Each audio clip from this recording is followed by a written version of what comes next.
do you think ethnic studies has to do with your experience when it comes to not just your Okinawan side, but also your Afro-Cuban side? How do you connect with the need for ethnic studies on a personal level? Well, usually what I would say is that the only reason that I would really have known Okinawan history is because of you. Like, if you didn't even know your Okinawan history, or if neither of us knew Okinawan history, I would have thought it was, like, completely 100% Japanese. Or, like, Japanese and Cuban. And I don't even know what would have happened in that situation. But... What do you mean? What do you mean you wouldn't know what would happen in that situation? Like, how would I respond to people? Would I have a critical analysis on other events because of my personal identity? Because if I considered myself, like, completely Japanese, and, like, would I have that background, like, critical analysis of, like, when people say to me now, are you Japanese? Then I wouldn't have schooled them. Like, I wouldn't have done that. I would have just been like, yes, I am Japanese. And I am Cuban.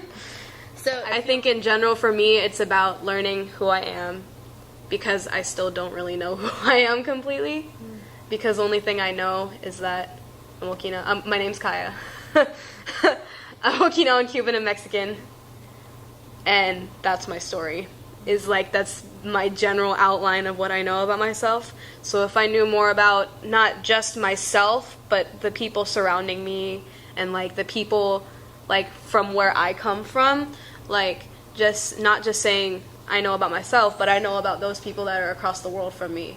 Like, I know about what their history is like. I know what happened.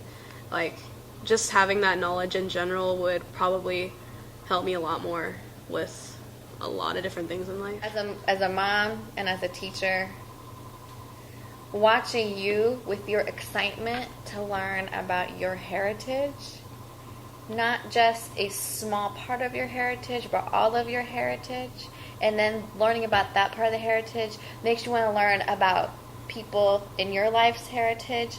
Watching that growth and that excitement makes me feel really full to hear you say all of this, especially because the tendency, in my own experience since I was a kid, was to be clumped into one little box, one little category that somebody else believed that I should be in.